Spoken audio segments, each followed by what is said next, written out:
Hello everyone, a very warm welcome back to English with Yukta Kumari friends. Again, this is one of the most important video in our English grammar which is based on tenses. So friends, I'm gonna start tense series in which we will discuss present, past, future, their types, subtypes, rules, each and everything step by step and detail. So what happened most of the time we make a mistake while speaking, reading and writing because we haven't deeply and thoroughly studied tenses and their rules. That's why we get confused where we have to use do does, is, am, are, will this come before subject and after subject. So these are little mistakes which we make while writing. Speaking में चलो इधर उधर चलता है, हमारे जो tenses के rule रहते हैं आगे पीछे हो जाते हैं, but if the same mistake we are making in writing it will not work for us. So we have to follow some fixed rules. So without wasting our time, let's get started. So friends, first of all, tenses is called काल. So there are three types of tenses: present, past and future. So इनके भी आगे four types आती हैं.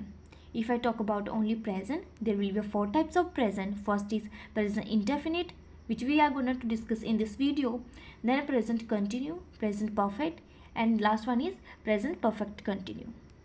तो अगर हम only present indefinite की बात करें तो इसकी भी आगे फोर टाइप्स आती हैं. First one is simple, negative, interrogative, negative interrogative and WH family. तो सिंपल का रूल आता है सब्जेक्ट वर्ब की first form S plus object. Negative का subject do does not verb की first form and object. Interrogative का rule होता है डू डज सब्जेक्ट वर्ब की first form object and question mark. और राइटिंग में हमने क्वेश्चन मार्क लगाना ही होता है. स्पीकिंग में तो चलो नहीं आता, लेकिन राइटिंग में it's most important. Next negative interrogative. इसका रूल आता है do does subject not verb की first form and object and again question mark. Last one is WH family. इसमें हमारा रूल रहता है सबसे पहले हमारा डब्ल्यूएच फैमिली का वर्ड आएगा, देन सब्जेक्ट आएगा, देन ऑब्जेक्ट जो हमारे डू डज रहते हैं, देन नोट, देन वर्ब की first form object and last में आएगा question mark. So these are five rules of a present indefinite tense. तो उसके बाद हमारे आते हैं डू डज और एस और यस. फ्रेंड्स, क्या होता है कि जब भी हमारा जो वर्ड है, जो हमारा सब्जेक्ट है वो सिंगुलर होगा, जैसे मतलब ही, शी, इट, ठीक है, ये सिंगुलर सब्जेक्ट होगा तो हमने डज का यूज़ करना है. और अगर हमारा सब्जेक्ट प्लूरल होगा जैसे कि आई, वी, यू, दे, तो हमने डू का यूज़ करना है. और ये हमारे डू डज फॉलो होते हैं negative interrogative and WH family versus interrogative में. अगर हमारा प्रेजेंट सिंपल है उसमें हमारा डू डज नहीं आएगा, तो उसमें हमने एस और ई एस का यूज़ करना होता है. और इसमें एस और ई एस सिंगुलर पर्सन के साथ आएगा, मतलब हमारा एक पर्सन है तो उसके साथ हमने वर्ब की फर्स्ट फॉर्म के साथ एस और ई एस लगाना है. ठीक है. अगर हमारा जो हमारे रहते हैं नेगेटिव इंटेरोगेटिव या नेगेटिव इंटेरोगेटिव, इनमें डू डज आ जाता है तो इसमें एस और यस का काम ख़त्म हो जाता है. ये हम आगे सेंटेंस में एग्जाम्पल्स की मदद से समझेंगे.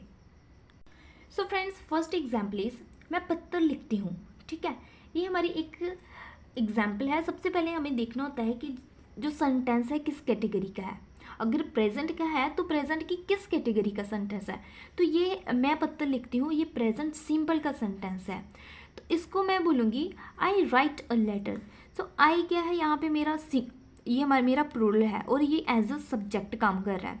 तो जो आई मेरा प्लूरल है, so according to subject I which is a plural, उसके अकॉर्डिंग मैंने वर्ब की फर्स्ट फॉर्म लगानी है write, then letter. So I write a letter. ऐसे हमारी सेंटेंस की फॉर्मेशन होगी.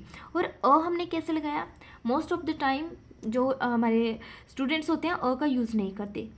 का यूज़ हम तब करते हैं जब हम एक चीज़ की बात करते हैं. फॉर एग्जांपल, मैं एक लेटर लिख रही हूँ, इसका मीनिंग ये बनता है कि मैं एक लेटर लिख रही हूँ. अगर मैं यहाँ पे ऐसे लगा देती लेटर्स तो मेरा नहीं आता फिर. ठीक है, और मैंने अकेला लेटर लिखा है, एक लेटर लिखा है, इसलिए मैंने का यूज़ करा. सो सब्जेक्ट मेरा जो रहेगा प्लूरल, उसके अकॉर्डिंग वर्ब की फर्स्ट फॉर्म, ठीक है, विदाउट एस और es, a letter, I write a letter.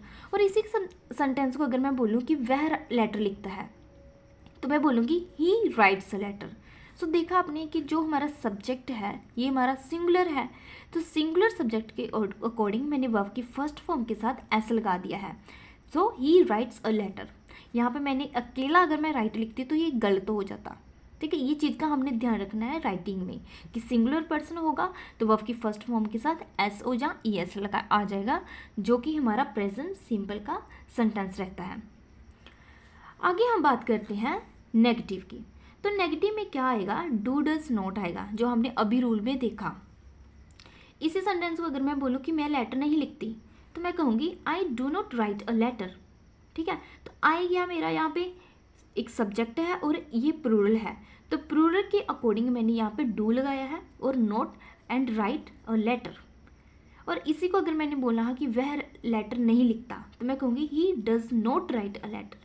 तो देखा आपने कि जो डज है यहाँ पे मैंने जो मेरा सिंपल था मैंने यहाँ पे राइट्स बोला था तब। सो अभी मैंने यहाँ पे अकेला राइट बोला, क्यों? क्योंकि जो एस है इसने रिप्लेस इसकी जगह ले लेता है डज, तो डज ने एस की जगह ले ली, इसलिए हमने यहाँ पे राइट्स लिखने की कोई ज़रूरत नहीं है। यहाँ से हमारा एस और ई एस हट जाएगा जब डू डज आ जाएगा। ठीक है, सो मैं कहूँगी he does not write a letter, कि वह लेटर नहीं लिखता है। तो इंटेरोगेटिव की एग्जाम्पल देख लेते हैं। इसी सेंटेंस को अगर मैं बोलूँ कि क्या वह लेटर लिखता है, ठीक है ना, क्या वह लेटर लिखता है, तो मैं बोलूँगी डू आई, या मैं बोलूँगी क्या मैं लेटर लिखती हूँ, तो मैं कहूँगी do I write a letter. तो डू क्या है हमारा यहाँ पे प्लूरल है, तो प्लूरल के क्या आई हमारा यहाँ पे प्लूरल है, तो उसके अकॉर्डिंग मैंने डू लगाया। और यहाँ पे देखना है कि अब जो हमारा इंटेरोगेटिव आता है तो उसके पहले सब्जेक्ट के पहले डू डज आएगा, ये बाद में नहीं आएगा। हम ये नहीं कहते I do write a letter, no, interrogative होगा तो जो डू डज आएगा वो पहले आएगा। तो मैं बोलूँगी do I write a letter. तो इसी को अगर मैंने बोला हो क्या वह लेटर लिखता है, तो मैं कहूँगी does he write a letter. ठीक है ना, तो डज यहाँ पे भी हमने एस ओ डी एस नहीं लगाना, क्योंकि इसकी जगह आगे आ गया हमारा डज, तो मैं बोलूँगी does he write a letter. और एक चीज़ का ध्यान रखना कि जो हमारी राइटिंग होती है उसमें हमने क्वेश्चन मार्क ज़रूर लगाना होता है। ठीक है, स्पीकिंग में नहीं लगाते लेकिन राइटिंग में ज़रूर लगाना होता है। सो इस तरह हमारी जो इंटेरोगेटिव की सेंटेंस फॉर्मेशन होती है। और एक हमारी कैटेगरी आती है कि इसमें आएगा नेगेटिव भी आएगा आपका और इंटेरोगेटिव भी आएगा, जिसको मैं बोलूँगी क्या वह लेटर नहीं लिखता। ठीक है, जहाँ क्या मैं लेटर नहीं लिखती तो मैं बोलूँगी do I not write a letter, do I not write a letter.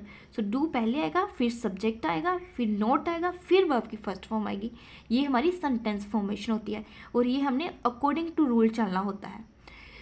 और इसी को मैं बोलूँ क्या वह लेटर नहीं लिखता, तो मैं बोलूँगी does he not write a letter. So does पहले आएगा, then he, then not, then write a letter. So this is negative interrogative. तो हमारी लास्ट टाइप है WH फैमिली। जब भी हमारे सेंटेंस में WH फैमिली का वर्ड पहले आए तो हमने मीन्स WH फैमिली से कोई वर्ड स्टार्ट होता है तो WH फैमिली के वर्ड पहले आते हैं, उसके बाद हमारे डू डज, देन वर्ब की सब्जेक्ट, देन वर्ब की फर्स्ट फॉर्म आती है। तो इसी सब्जेक्ट को अगर मैंने बोलना कि मैं लेटर कब नहीं लिखती या फिर मैं लेटर क्यों नहीं लिखती, ठीक है, ऐसे बोलना हो तो मैं बोलूँगी when do I write a letter. इसका मीनिंग ये बना कि मैं लेटर कब लिखती हूँ। ठीक है, when do I write a letter, तो WH फैमिली के वर्ड पहले आएंगे, फिर उसके बाद हमारा डू डज आएगा, देन सब्जेक्ट आएगा, देन वर्ब की फर्स्ट फॉर्म। तो इसको हमने ध्यान में रखना होता है कि ये नहीं देख करना कि डू पहले लगा देना, व्हेन बाद में, या सब्जेक्ट आगे पीछे नहीं, क्योंकि आगे पीछे करेंगे तो ये हमारी सेंटेंस फॉर्मेशन गलत हो जाएगी। ठीक है, तो इसी को मैंने अगर बोलना हो हाउ, जैसे हाउ से बनता है कैसे, कि वह लेटर कैसे लिखता है, तो मैं बोलूँगी how does he write a letter, कि वह लेटर कैसे लिखता है। तो this is a WH family interrogative जो हमारे बनते हैं, या फिर आप सिंपल भी बना सकते हो। मीन्स हमने ये ध्यान रखना होता है कि जब भी हमारे WH फैमिली के वर्ड आए वो पहले आते हैं, फिर डू डज आएगा, फिर हमारा सब्जेक्ट आएगा, फिर हमारी वर्ब की फर्स्ट फॉर्म आएगी। So friends, this is our present indefinite tense in which we have discussed each and everything. And फिर भी अगर कोई डाउट हो तो काइंडली आप मेरे को कमेंट सेक्शन में पूछ सकते हो if there is any doubt. Okay, and in next video we will discuss present continue. And if you like this video, don't forget to subscribe this channel.